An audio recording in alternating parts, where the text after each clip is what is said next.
감사합니다. 네, 저희 오늘 보실 본문은 창세기 49장 29절에서부터 33절입니다.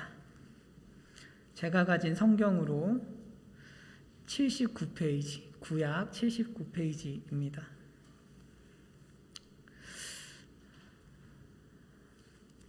네, 제가 읽겠습니다. 그가 그들에게 명하여 이르되 내가 내 조상들에게로 돌아가리니 나를 햇사람 에브론의 밭에 있는 굴에 우리 선조와 함께 장사하라. 이 굴은 가나안 땅 마므레 앞 막벨라 밭에 있는 것이라. 아브라함이 햇사람 에브론에게서 밭과 함께 사서 그의 매장지를 삼았으므로 아브라함과 그의 아내 사라가 거기 장사되었고 이삭과 그의 아내 리브가도 거기 장사되었으며 나도 레아를 그곳에 장사하였노라. 이 밭과 거기 있는 굴은 햇사람에게서 산 것이니라. 야곱이 아들에게 명하기를 마치고 그 발을 침상에 모으고 숨을 거두니 그의 백성에게로 돌아갔더라. 아멘. 네, 여러분 반갑습니다. 여기서는 이제 여러분들 마스크를 쓰셔가지고 이렇게 반가워하는 표정들이 잘 안 보이지만 반가워하시리라고 생각하고, 여러분 저희가 오늘 보실 말씀은 하나님의 사람이 무엇을 중요하게 여기는가에 대한 답변입니다. 사람마다 중요하게 여기는 것이 있죠. 우리가 그것을 아주 강하게 인식하든지 혹은 나는 이것을 중요하게 여기는지도 모르고 살든지 간에 우리는 우리 삶의 중심에 두고 사는 어떤 대상이나 어떤 사람이나 어떤 목적이 있죠. 대부분의 경우는 애매하게 혹은 모호하게 나는 이것을 중요하게 여겨라고 생각하면서 살아갑니다. 아주 분명한 의식을 가지고 나는 이것 아니면 죽어 라고 달려가시는 분은 흔치 않죠. 여하튼 간에 그 애매한 그런 삶의 목적 혹은 내가 중요하게 여기는 것이라고 할지라도 어쨌든 삶의 중심에 앉아서 내 삶을 지배한다는 것은 분명합니다. 여러분, 우리가 이런 질문을 해보시면 좋을 것 같아요. 나는 어떤 대상을 향해서 에너지와 시간과 힘을 쏟고 있는가? 여러분, 이 질문을 잠깐 자신에게 해보시면 좋겠습니다. 이번 한 주 동안 나는 이것을 얻기 위해서 잠을 줄이고 에너지를 쓰고 의지를 써가면서 시간을 보냈다. 이것이 우리가 정말 중요하다고 여기는 어떤 것이죠. 이게 중요한 거예요. 우리의 시간과 에너지를 사용해서 뭔가를 얻어내고자 하는 것, 이게 중요한 것입니다. 그래서 이 중요한 것이라는 것은 삶 가운데 아주 중요한 역할을 하는 것이죠. 성숙하다는 것은 이 중요한 게 바뀌는 거죠. 어렸을 때는 사탕 안 주면 화를 내던 사람이 자라면 사탕 때문에 화를 내지는 않죠. 그러니까 중요한 게 바뀌어서 그렇잖아요. 오늘 우리는 하나님의 사람, 이미 장성한, 완성되어 있는 하나님의 사람은 무엇을 중요하게 여기는지를 살펴보도록 하겠습니다. 29절 한번 보실까요? 29절에 이렇게 되어 있습니다. 그가 그들에게 명하여 이르되, 여기서 이제 그는 야곱이죠. 야곱이 12아들을 앞으로 12아들들이 당할 일을 다 예언하고 그들을 축복한 후에 그들에게 이렇게 명령하고 있습니다. 내가 내 조상들에게로 돌아가리니 나를 햇사람 에브론의 밭에 있는 굴에 우리 선조와 함께 장사하라. 이렇게 명령하고 있죠. 여러분, 이 에브론의 밭은 헤브론이에요. 그러니까 막벨라굴은 헤브론에 있는 곳인데 이 야곱이 임종을 앞두고 나를 헤브론에 묻어주세요라고 이야기하는 것은 굉장히 비상식적인 행동입니다. 왜냐하면 여러분 애굽에서 헤브론까지 거리가 얼마인가 하면 편도로 400km예요. 편도로 400km입니다. 직선으로 그어서 엄청나게 멀죠. 왕복 다시 애굽으로 돌아와야 되니까 800km란 말이죠. 엄청나게 고된 여정을 감수해야 돼요. 자녀들이. 그러니까 그냥 애굽에 묻혀주면 편하게 장사를 지낼 건데 그게 아니고 나를 꼭 헤브론 막벨라굴에 묻어달라는 거예요. 아주 비정상적인, 그냥 옆에서 보면 비상식적인, 자녀를 괴롭히고 싶어하는 듯한 느낌을 줍니다. 그런데 야곱은 이렇게 부탁을 해요. 왜 그럴까요? 뭔가 특별한 이유가 있겠죠. 하나님의 사람 야곱이 이렇게까지 이야기하는 것은 특별한 이유가 있단 말이에요. 특별한 이유. 그게 뭘까요? 30절로 넘어가서 우리 한번 살펴보겠습니다. 30절에서 32절 제가 이제 시작할 때 읽었으니까 다시 읽지는 않겠습니다. 제가 설명을 하는 건데 여기에서 이유 두 가지가 나와요. 첫 번째 이유는 다음입니다. 첫 번째 이유는 헷 사람에게서 샀다는 게 중요해요. 아브라함이 샀다는 거예요. 값을 주고 샀다. 그러니까 이 땅은 중요해라는 거죠. 그러니까 우리 땅이고 거기에 묻히는 게 맞아 이 얘기입니다. 두 번 이야기하고 있잖아요. 헷사람 에브론에게서 밭을 샀다. 이걸 두 번 반복해서 이야기하는 것은 이게 중요하다는 거죠. 아브라함이 헷사람에게서 밭을 샀다는 것이 야곱에게는 굉장히 중요한 일이었습니다. 왜 그럴까요? 여러분, 이방 사람 아브라함은 나그네였습니다. 나그네는 돈은 잘 벌 수 있을지 몰라요. 하지만 여러분, 나그네에게 절대 주지 않는 게 하나 있어요. 뭘까요? 땅입니다. 땅. 나그네에게는 땅을 팔지 않습니다. 여러분, 우리가 요새 여러분들 이런 기사 보신 적 있는지 모르겠는데 중국 사람들이 제주도를 많이 샀다. 이런 기사 보셨어요, 혹시? 중국 사람들이 제주도를 많이 샀다더라. 중국 사람들이 강남을 투자하고 있더라. 이런 기사를 본단 말이죠. 이 기사를 보면 우리는 직관적으로 왜 중국 사람이 사? 이런 생각을 하게 돼요. 한국 사람이라. 자연스러운 거예요. 왜? 이방인이 우리 땅을 점유하는 거에 대해서 호의적인 사람은 단 한 사람도 없어요. 원래 그렇습니다. 그러니까 아브라함이 다른 나라 사람에게서 땅을 샀다는 것은 엄청나게 큰 사건이에요.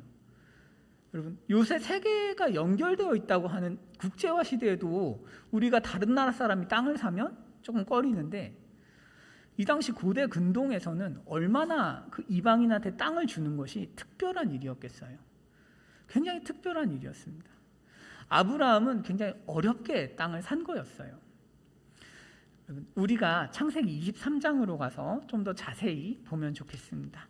창세기 23장에 보시면 이제 아브라함이 사라가 죽고 나서 이제 슬퍼합니다. 아유, 내 아내 사라가 죽었구나. 마음이 아파요. 애도하다가 아브라함이 가서 매장지를 달라고 합니다. 창세기 23장인데 한번 다음 보실까요? 이제 매장지를 달라고 해요. 햇사람에게 매장지를 달라고 하니까 이렇게 이야기하죠. 당신들 중에 나그네고 거류하는 자니까 매장할 소유지 좀 주세요. 그러니까 나의 죽은 자 사라죠. 사라를 좀 장사하고 싶습니다. 이렇게 이야기를 해요. 아브라함이 햇사람들한테 인기가 많았던 것 같아요. 그래서 햇사람들이 이렇게 대답합니다. 무료로 쓰세요. 이렇게 대답을 하는 거예요. 다음 넘겨주시면 다음에 이렇게 6절에 이렇게 되어 있습니다. 당신은 우리 가운데 하나님이 세우신 지도자니까 그냥 좋은 대로 하세요. 무료로 쓰세요. 그러니까 그런 걸 말릴 사람이 없을 거예요 라고 이야기를 합니다. 그러니까 아브라함이 아니야, 나는 에브론 사람, 그러니까 햇사람 에브론에게 꼭 밭을 사야겠어 라고 주장하면서 사람들이 모여있는 성문 앞에서 400세겔이라는 거금을 주고 밭을 사요. 400세겔이 왜 거금이냐 하면, 여러분, 예레미야가 밭을 살 때 사용했던 돈이 17세겔이에요. 그거에 한 25배쯤 되죠. 물론 밭의 어떤 크기의 차이가 조금 있었을 수 있지만 그럼에도 불구하고 17세겔과 400세겔은 차이가 큽니다. 매우 비싼 값을 주고 산 거예요. 막벨라 굴은 비싼 땅이었습니다. 아브라함이 왜 이렇게 비싸게 주고 샀을까요? 왜냐하면 햇사람들이 항상 아브라함의 후손에게 호의적이지 않을 것이기 때문에 그렇죠. 그렇지 않나요?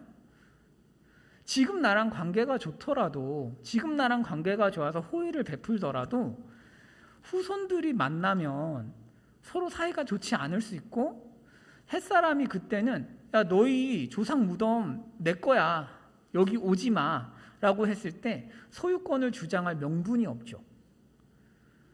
그래서 아브라함은 무덤은 그런 식으로 되면 안 된다는 것을 잘 알고 있는 거예요. 다윗 역시도 성전이 지을 터는 아라우나가 공짜로 준다고 해도 절대로 공짜로 사지 않습니다. 값을 치르고 사는 거예요. 왜? 내가 사랑하는 하나님께 예배하는 귀한 땅이니까 내 정성이 들어가야 된다라고 생각한 것 같아요. 말하자면 여러분, 우리 인생에서 가장 중요하다고 생각하는 것은 값을 주고 사게 되어 있습니다. 인간은 혹시 모를 분쟁에 대비해서 값을 치르는 거죠. 지혜라고 할 수 있어요. 지혜. 공짜로 없는 건 없다. 공짜는 은혜밖에 없죠. 사랑과의 관계에서든 하여튼 어떤 거든지 간에 우리가 뭔가를 얻고 싶으면 대가를 지불하는 것이죠. 여하튼 간에 아브라함이 이렇게 힘들게 샀어요. 물론 아브라함은 자손들이 나중에 이 땅을 찾아오게 하기 위해서 소유권을 산 것도 있었지만 더 큰 아브라함의 본질적인 이유가 있습니다. 뭘까요? 하나님이 가나안 땅을 주시리라는 믿음의 표현이에요. 믿음의 표현. 아브라함은 이 가나안 땅을 하나님이 정말 주실 거라고 믿었어요. 그리고 하나님이 주실 거기 때문에 나의 후손들도 믿음을 가지기를 원했습니다. 그러니까 땅을 삼으로써 후손들을 가르치는 거예요. 후손들이 물어볼 거예요. 아브라함한테, 아빠 왜 그곳에 땅을 사셨어요?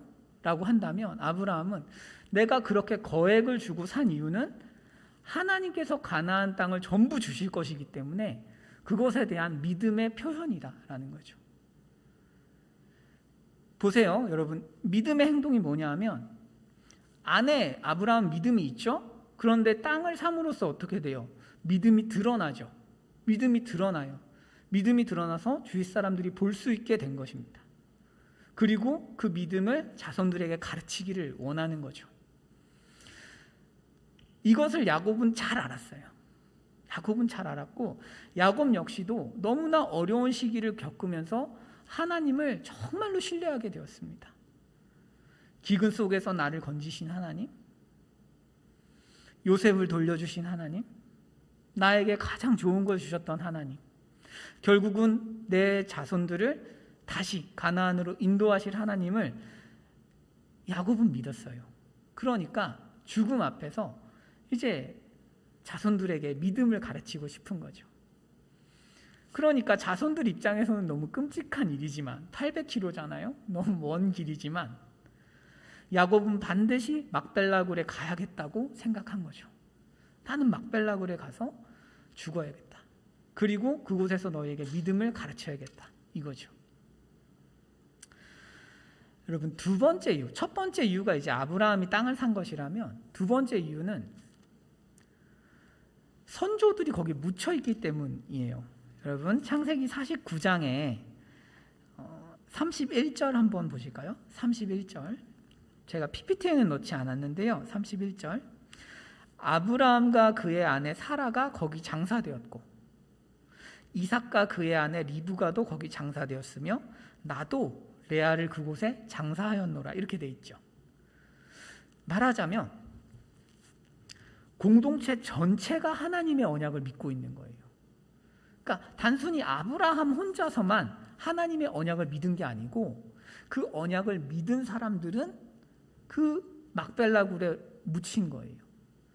대를 이어서 믿었다는 표현입니다. 막벨라 굴은 그러니까 한 사람의 믿음을 증언하는 곳이 아니에요. 아브라함 족속 전체의 믿음이에요. 대를 이어서 우리가 믿어오고 있어. 이것을 조금 어려운 말로 믿음의 역사성이라고 표현할 수 있을 것 같아요. 그러니까 믿음이 대를 이어서 전통 있게 내려오고 있죠. 야곱은 이를 존중했습니다. 내 조상이 믿은 하나님을 너희에게도 가르치고 싶다 이거죠. 그래서 여러분 막벨라 굴은 두 가지 이유에서 야곱이 중요하게 여겼습니다. 뭐예요? 첫 번째는 대가를 주고 샀다는 점에서, 그리고 대가를 주고 사서 믿음을 표현한 땅이라는 점에서 중요했고, 두 번째 이유는 뭐예요?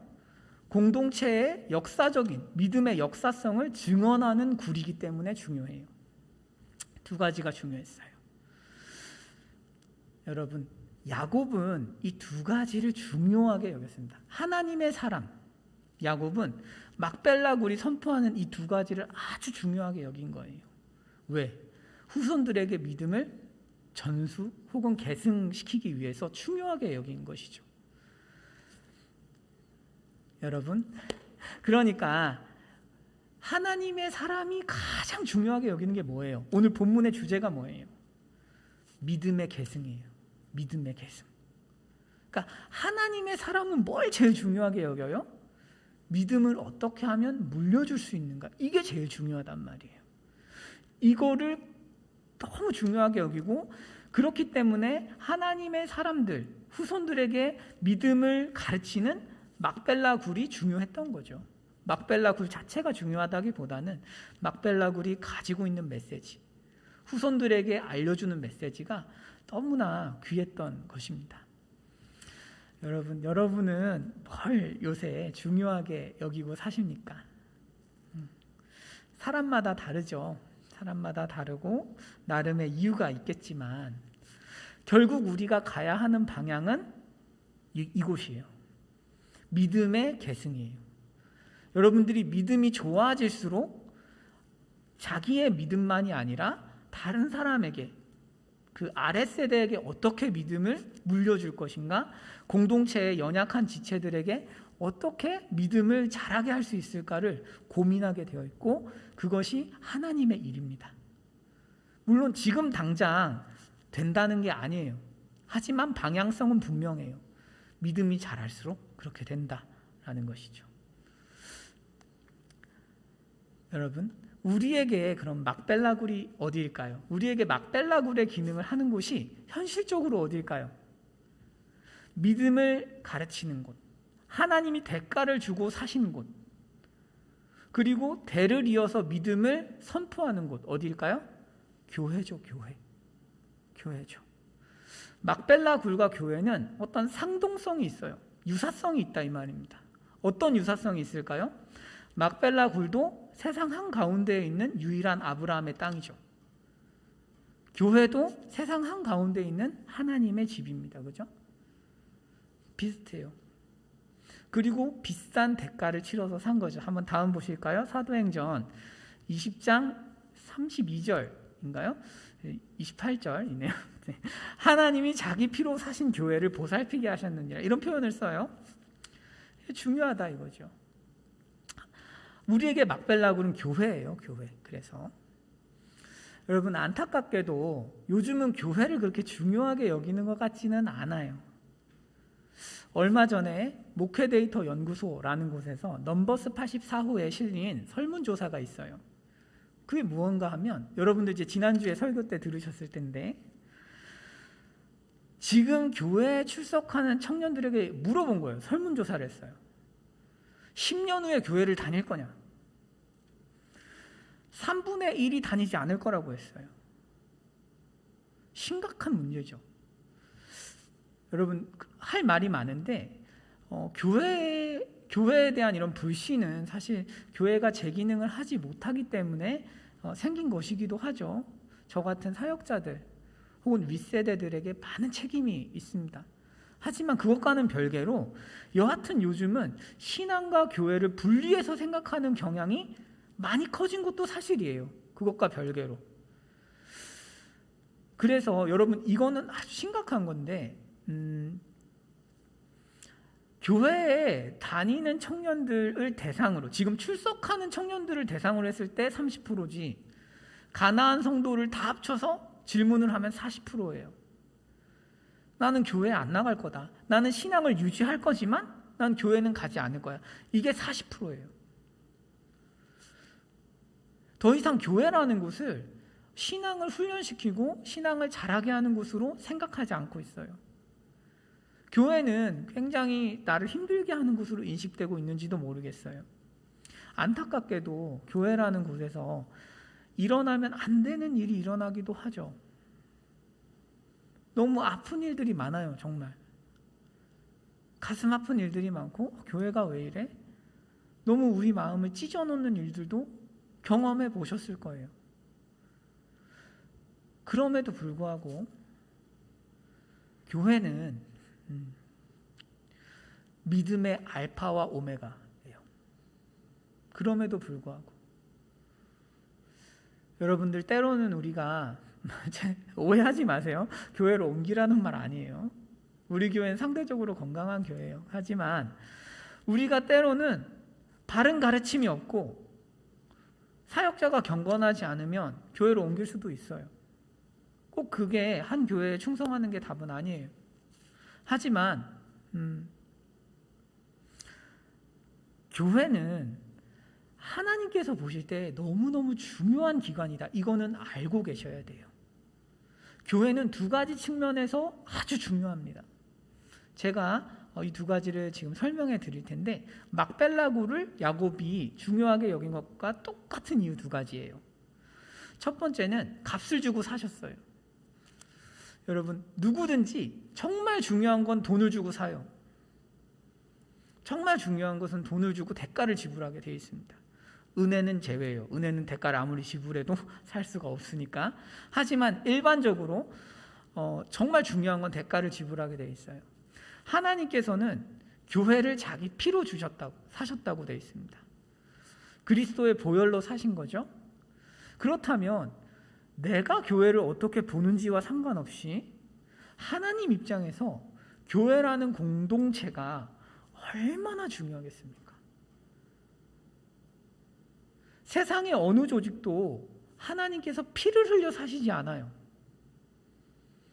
하나님께서 피를 흘려서 사신 조직은 교회밖에 없어요. 그러니까 하나님 입장에서 세상에서 제일 귀한 조직이 뭐예요? 교회입니다. 우리가 볼 때는 별거 아닌 것 같아요. 교회가 규모도 제각각이고 그렇다고 교회가 굉장히 도덕성이 탁월한 것도 아니고 교회가 편의점보다 많다는 이 시대에 과연 하나하나에 내가 속한 교회를 귀하게 여길 수 있는가? 오히려 그것이 어떤 위선은 아닐까? 이런 생각을 하는 데까지 이른 게 사실이지만 하나님이 보실 때 교회는 너무너무 중요한 것입니다. 왜? 그곳에 하나님의 보혈, 그리스도의 보혈이 있기 때문에 그렇습니다. 여러분, 우리 교회에 꼭 이제 우리 성교회여서가 아니라 하나님께서 그리스도의 피로 사신 교회는 너무 귀한 거예요. 네, 교회가 분명히 여러분들 마음을 아프게 하는 어떤 시즌이 있을 거예요. 그게 옳고 그르고 이게 아니라 그냥 사람들이 모여서 죄인들이 모인 공간이니까 교회가 왜 이래?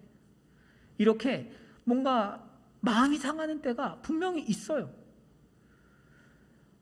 그리고 이건 교회가 아니야 라고 마음이 상할 때도 있어요. 하지만 여러분 그럼에도 교회를 귀하게 여겨주십시오. 교회에는 예수님의 죽음이 있기 때문에 하나님이 이곳을 너무 사랑하시기 때문이에요. 교회가 마음 아프게 할 수 있어요. 하나님의 마음을 아프게 하면 안 되지만 그렇게 하죠. 그때에도 하지만 아픈 자식이에요. 우리가 그걸 잊어서는 안 되겠습니다.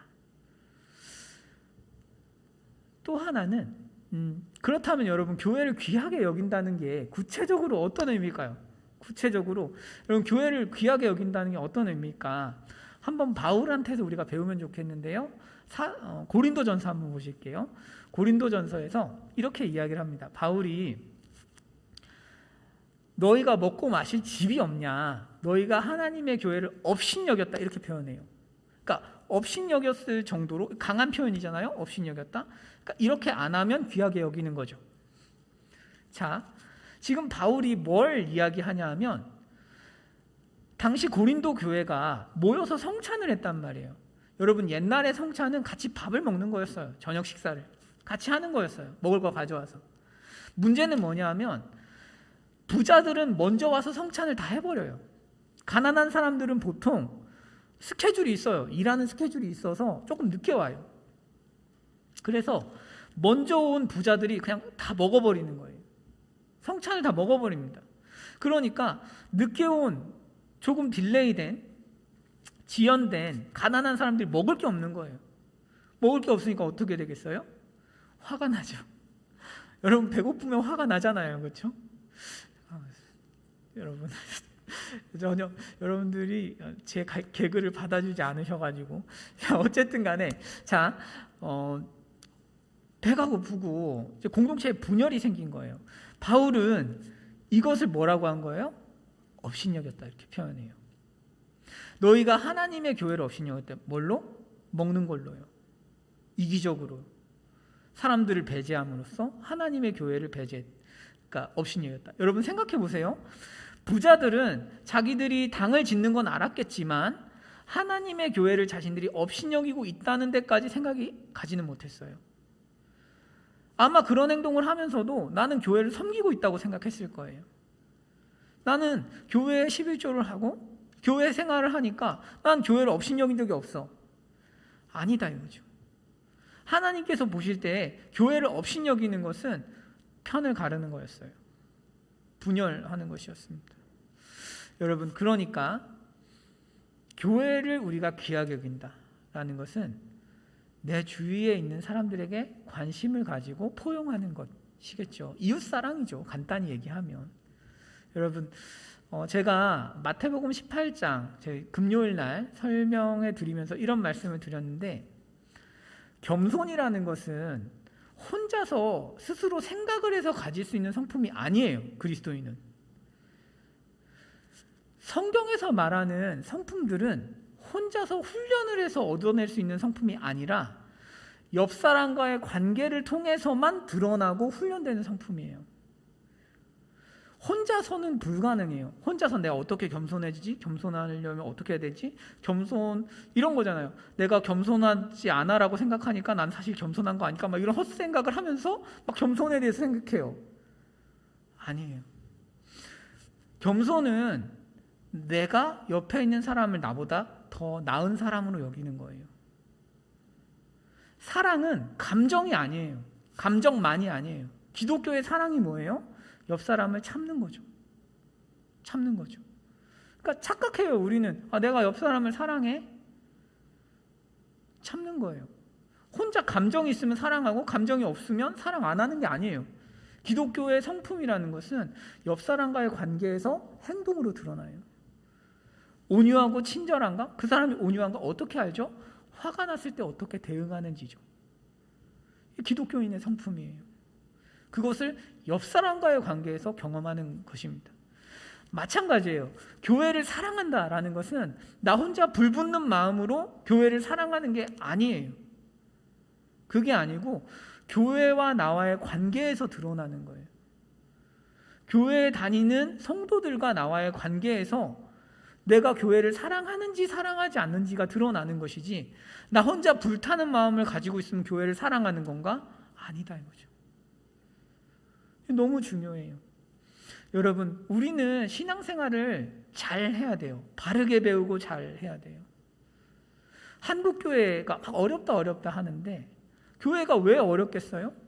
열심히 있는 사람 때문에 어려워요. 열심은 있는데 이상하게 신앙생활을 하는 사람 때문에 어려운 거예요. 교회는 항상. 열심히 없는 사람은 교회 의사결정에 끼지 않으니까요. 여러분, 어쨌든 업신여긴다는 것, 귀하게 여긴다는 것은 이렇게 사람들과의 관계에서 드러나는 거예요. 이해가시겠죠? 또 하나, 여러분, 또 하나 교회가 귀한 이유가 뭐냐면 역사성이에요. 역사성. 막벨라 굴에 선조들이 막 묻혔잖아요. 교회도 우리 한 사람 한 사람의 노력으로 세운 공동체가 아니죠. 작게는 여러분, 우리 교회만 생각해 봐도 이 교회 건물을 위해서 내가 노력한 게 뭐가 있겠어요? 우리 윗세대가 노력한 거죠. 우리 윗세대가 믿음에 헌신을 한 거죠. 여러분들의 부모님들이 애쓰신 거죠. 여러분들의 부모님이 헌신하시고 시간을 들이고 기도하고 그래서 교회를 세워 오신 거죠. 말하자면 교회에서 내가 믿음 생활을 한다는 것은 단순히 굉장히 개인적인 게 아니에요. 우리는 믿음 생활을 나의 문제로만 생각하는 경향이 있지만 그렇지 않아요. 나 한 사람의 믿음을 위해서 엄청난 투자가 이루어졌다는 것을 이해하셔야 돼요. 나라는 한 사람이 믿음을 가지기까지 얼마나 많은 사람들의 기도와 헌신과 인내와 사랑이 있었는지를 기억하는 것입니다. 저는 그래요. 여러분들이 하나님과의 관계가 안 좋을 수는 있어요. 하지만 그렇다고 신앙생활을 엉망으로 하지는 마세요. 부모님 얼굴을 봐서라도. 제가 믿음이 없는데 왜 그렇게까지 말씀하세요? 이럴 수 있지만 부모님의 헌신과 사랑이 여기에 담겨 있기 때문에 단순히 개인의 것이 아니기 때문이에요. 나 혼자 기분 나쁘다고 내 마음대로 해버리면 사실은 그것은 부모님을 무시하는 거죠. 부모님의 헌신을 무시하는 거죠. 역사를 무시하는 거죠. 그렇게 하지 마세요. 여러분, 그럼 이런 분들도 계실 거예요. 우리 부모님은 우리 교회를 안 다녀요. 여러분, 그런데 작게 말하면 그렇다는 것이지 우리나라의 교회를 위해서 얼마나 많은 죽음이 있었습니까? 우리에게 믿음을 전수하고자 교회를 세우고자 이 땅을 멀리서 건너온 벽안의 선교사님들이 계시죠. 엘리트들이었어요. 우리나라에 오신 선교사님들은 대부분 엘리트였고 별로 아쉬울 게 없어요. 여러분, 1900년대 초반, 1800년대 후반에 조선이라는 나라는 생지옥이라고 보시면 돼요. 제대로 작동하는 게 없어요. 동학 농민운동을 한 어떤 기록들을 찾아보면 농민군들이 하도 겁탈을 많이 해서 전봉준이 다 죽여요. 같은 편이어도. 원래 김구 선생님이 동학 농민운동을 했었어요. 그런데 환멸을 느껴서 못했어요. 그 정도의 도덕 수준이 있었어요. 사람 사는 곳이 아니에요. 지옥이 따로 없어요. 그런데 이곳에 교회를 세우겠다고 그 엘리트들이 와서 죽은 거죠. 여러분, 수많은 사람들의 죽음이 이 땅에 교회를 만들어낸 거예요. 어떤 분은 한 사람에게도 복음을 전하지 못하고 죽으신 분도 있어요. 토마스 선교사님은 내리자마자 죽으셨죠. 잡혀서. 그냥 성경책 하나를 전해주고 죽으셨어요. 그 성경책이 또 사람을 변화시켰지만 적어도 그분은 복음을 전하지조차 못하고 죽으셨어요. 여러분, 그런 사람들의 희생 위에 우리 믿음이 서 있는 거예요. 수많은 사람들의 순교가 있었고 우리에게 믿음이라는 것 하나가 전달되기까지 엄청난 대가를 치른 거죠. 나 혼자서 내 개인적으로만 해석할 수 있는 게 아니에요. 교회라는 공간은 엄청난 빛이 있는 거예요. 죽음의 빛. 왜 신앙생활을 잘 해야 될까요? 그만큼 귀하니까요. 하나님께서 수많은 사람들의 목숨을 바치고 그리스도의 피를 통해서 우리에게 전해줄 정도로 여러분들이 지금 제가 듣는 복음은 너무너무 귀한 거예요. 교회가 전하는 메시지가 너무 귀중하기 때문에 하나님께서는 그 모든 대가를 치러서라도 구원하고 싶은 거죠. 우리를 양육하고 싶으신 거예요. 하나님의 열정이죠. 놀랍지 않아요? 그죠? 하나님이 우리를 그렇게 사랑하시는 거예요. 우리 중에 어떤 분들은 그러실 거예요. 하나님 나를 사랑하시나? 왜 인생이 내 맘대로 풀리지 않아? 힘들다. 기도를 해도 응답이 없어. 그런데 여러분, 하나님께서 우리에게 복음을 한번 들려주시기 위해서 얼마나 많은 대가를 치렀는지를 생각해 보십시오. 엄청난 거죠. 엄청난 대가를 치르고 우리에게 메시지가 전달된 거예요. 너무 감사하지 않나요? 그죠? 역사성입니다. 이게 교회의 중요함이에요. 여러분, 교회는 두 가지 때문에 중요해요. 하나는 그리스도께서 죽으셨기 때문에, 그리스도께서 사셨기 때문에, 자신의 피로 사신 교회이기 때문에 중요하고, 또 하나는 교회를 위해서 실제로 많은 사람들이 죽었기 때문에 중요해요. 두 가지 중요합니다. 그렇다면 여러분, 교회는 어떤 모습이어야 돼요? 교회가 전해야 되는 메시지가 뭐예요? 구원이죠. 영생, 하나님의 은혜. 여러분, 은혜랑 율법의 차이가 뭐예요? 그러니까 성경에서 은혜가 나오면 우리는 우리 식대로 생각할 수 있지만 사실은 은혜는 율법의 반대말이에요. 성경에서. 그래서 은혜를 이해하려면 율법을 아셔야 돼요. 율법은 뭐예요? 율법은 이렇게 명령하죠. 너는 해라, 하지 마라, 지켜라, 지키지 마라. 율법은 지키지 못하면 저주예요. 그래서 모든 사람을 죄 아래에 가둡니다. 율법은 의롭고 선하고 바른 것이지만 사람은 그것을 완성시킬 힘이 없기 때문에 율법의 저주를 받을 수밖에 없는 그런 존재가 되죠. 그래서 율법은 인간에게 의를 요구해요. 하지만 죄된 인간은 의를 만들어낼 수 없고 그래서 저주 아래에 있게 됩니다. 구원을 받지 못하고 심판 아래 들어가게 되는 것이죠. 그래서 여러분, 우리가 우리 행위로, 우리의 노력으로 하나님과 관계 맺으려는 모든 시도는 결국은 그 끝에 저주가 있는 거예요. 율법적으로 생각하니까. 그리스도인이 복을 못 받는 유일한 방법이 뭐라고 그랬나요? 제가? 율법적으로 생각하면 돼요. 나에 대해서 계속 생각하면 돼요. 내가 누구지? 난 잘하고 있나? 나는 계속 나에 대해서 생각하면 율법적인 거예요. 멘탈리티가. 그런데 은혜는 뭐냐 하면 주님이 하셨다는 거예요. 여러분의 죄사함을 누가 이루셨어요? 주님이 다 이루셨습니다. 여러분을 누가 의롭게 하셨어요? 주님이 다 하셨습니다. 예수 그리스도께서 다 하셨어요. 그러니까 새 언약은 하나님이 하시는 거예요. 옛날에 율법 아래에선 인간이 해야 돼요. 너의 힘이 얼마야? 너의 도덕성이 얼마야를 물었다면 은혜 아래에서는 예수 그리스도의 완전함을 계속 보는 것입니다. 맞아. 나를 향해서 하나님이 큰 구원을 주셨어. 하나님이 나를 의롭게 하셨어. 하나님이 엄청난 대가를 치르고 내 죄를 다 사하셨어. 이것을 바라보고 믿는 것, 기억하는 것입니다. 그 안에서 합당한 삶이 나오는 거죠.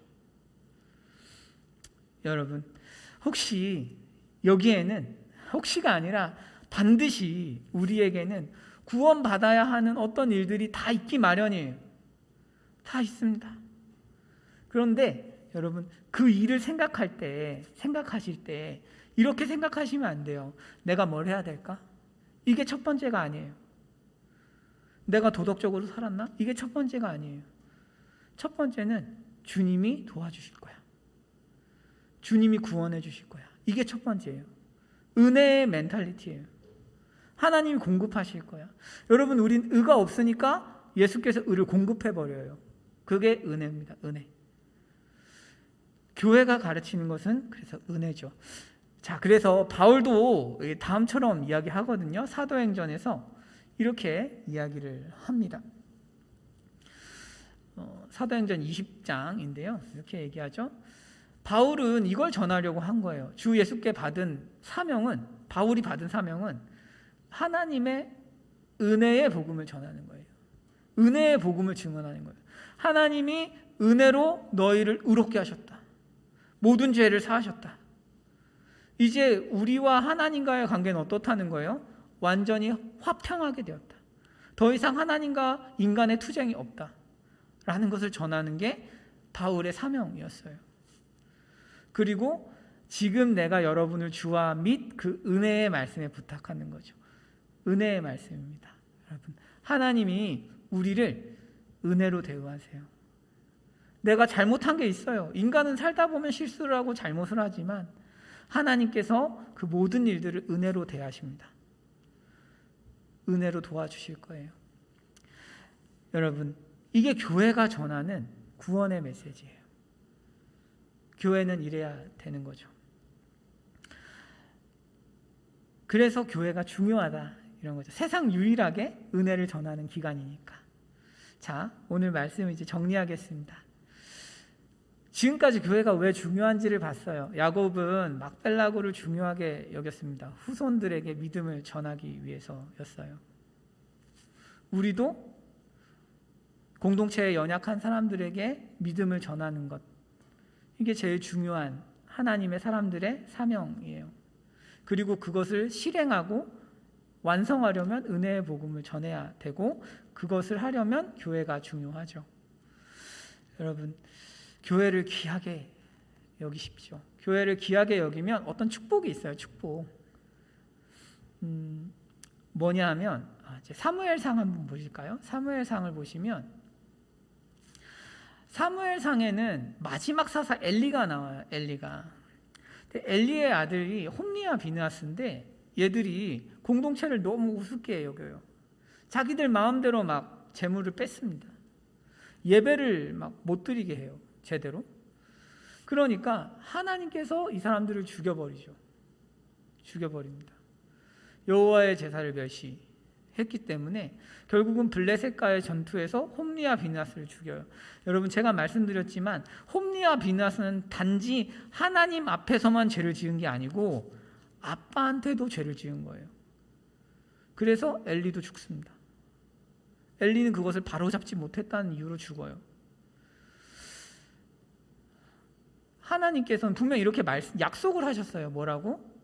다음 보시면 사무엘상 2장 30절인데 내가 나를 존중히 여긴 자를 내가 존중히 여기고 나를 멸시하는 자를 내가 경멸하리라, 이렇게 돼 있어요. 경멸하는 자, 하나님을 경멸하는 사람을 하나님 경멸하십니다. 아까 제가 말씀을 따로 살피진 않았는데 고린도전서에서 아까 업신여겼다고 했잖아요. 부자들한테 바울이 야 너희 왜 하나님의 교회를 업신여겨? 라고 이야기하고 이렇게 이야기를 하거든요. 뭐라고 하냐면 그러니까 너희 중에 약한 자, 병든 자, 잠든 자, 죽은 자죠 들이 많은 거야. 적지 않은 거야. 이렇게 이야기를 해요. 무슨 얘기예요? 하나님의 교회를 업신여기고 분열하게 자기 마음대로 행동했더니 하나님이 공동체에서 제거한 거죠. 하나님은 교회가 너무 소중하기 때문에 교회를 어지럽히는 걸 가만두시지 않아요. 하나님 나름의 복수를 하십니다. 그래서 저희가 사도행전에 보면 아나니아와 삽비라 이야기가 나오죠. 아나니아와 삽비라는 앞에 있던 바나바가 땅을 다 팔아서 교회에서 꽤 유명해졌어요. 교회 사람들이 바나바를 다 칭찬하고 바나바에게는 교회에 적합한 지위가 주어졌습니다. 그걸 보고 아나니아와 삽비라는 그 지위를 탐냈어요. 그리고 거짓말을 했죠. 그 대가가 죽음이었습니다. 왜? 하나님은 거룩한 공동체인 교회를 지켜야 되기 때문에. 제가 여러분 협박하려는 게 아니고 저한테 이야기하는 거예요. 같이 조심합시다. 같이. 저 같은 사람이 제일 위험하죠. 교묘하게 교회를 이용할 수 있는 위치에 있으니까. 제가 제일 저주받기 쉬운 자리죠. 제 은혜도 많이 받을 수 있는 자리면서. 여하튼 간에 그래서 하나님께서는 교회를 멸시하는 사람 가만두시지 않아요. 반대로 교회를 존귀하게 여기는 사람을 깊이 존귀하게 여기십니다. 여러분, 다윗의 탁월함이 뭐였을 것 같아요? 하나님께서 수많은 사람 중에서 다윗을 왜 왕으로 세우셨을까요? 다윗은 연약한 사람들을 무시한 적이 없어요. 다윗에게 원한 있는 자가 모였다고 했어요. 다윗이 굴로 숨었을 때 원한 있는 자, 불량배, 힘든 사람들, 사연 있는 사람들이 갔어요. 다윗은 하나님의 공동체에서 유력한 사람들을 찾아다닌 적이 없어요. 그렇게 하지 않았어요. 다윗은 연약한 사람들을 자기 옆에 뒀어요. 그리고 그 사람들과 함께 있기를 즐겼어요. 그래서 하나님께서는 다윗을 왕으로 삼으셨어요. 아, 그래, 내가 정말 나를 귀하게 여기는구나 라고 하나님께서 인정하셨기 때문이죠. 사랑하는 여러분, 현실적으로 여러분들이 또 제가 어떻게 교회를 귀하게 여길 수 있을까요? 소그룹을 잘 해주시면 좋겠어요. 왜냐하면 소그룹에는 이해관계가 없잖아요. 제가 소그룹을 다 남녀를 찢어놨어요. 뭐 서로 이제 나중에 공동체가 커지면 그게 문제가 되기 때문에 제가 찢어놨는데, 또 뭐 코로나 상황이기도 해서 뭐 남자 여자 1대1로 소그룹 하는 것도 좀 그래가지고 제가 좀 정리를 해뒀어요. 여러분들은 최소한 저희 공동체는 그러니까 좋아하는 이성이 있어서 소그룹을 한 사람은 한 사람도 없어요. 그러니까 무슨 얘기냐면 별다른 이해관계가 없어요. 그러니까 잘 하셔야 돼요. 이해관계가 없으니까요. 나한테 중요한 사람이 아니니까요. 여러분들 리더분이 연락을 해. 뭐 또 부담스럽게 뭐 하자는 얘기예요.